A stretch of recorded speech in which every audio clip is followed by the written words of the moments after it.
Okay, so what I'm going to talk about now is getting structure through relaxation and internals and how they can work together.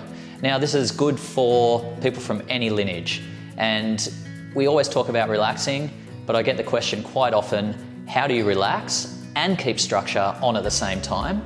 Because a lot of people, when they relax, they suddenly think they're nice and floppy and they then need to tense on impact. We don't do that in the Chushung-Tin lineage.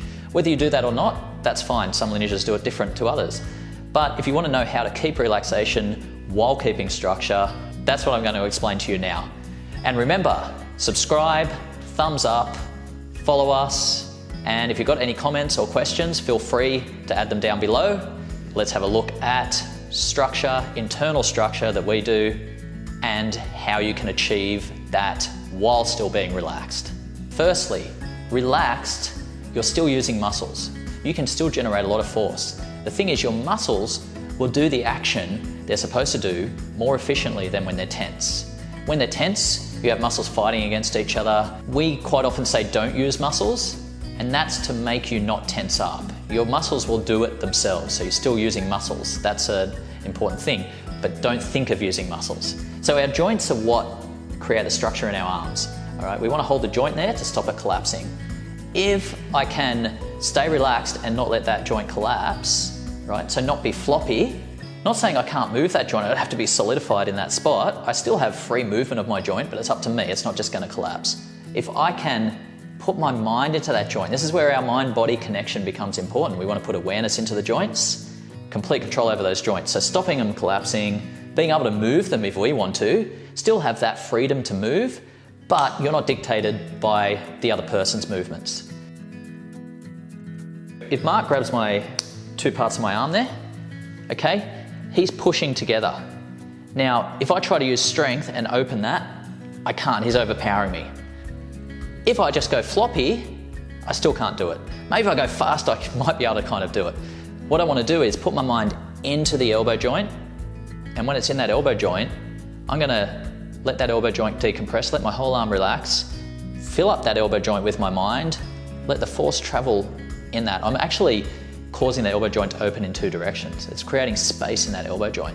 When I do that, I can just open that elbow joint up, staying nice and relaxed. I've been relaxed the whole time. So as you could see, opening this joint by putting my mind into there and not being floppy, still having a solid structure as I did it. If I'm going to hit this, you can see with, say, our side slash, instead of being floppy and just hitting out like this, which you can still generate quite a bit of force with, but there's a chance that if you are striking, their arm gets in the way or something gets in the way of your side slash and changes the direction, it's not going to have the power we want.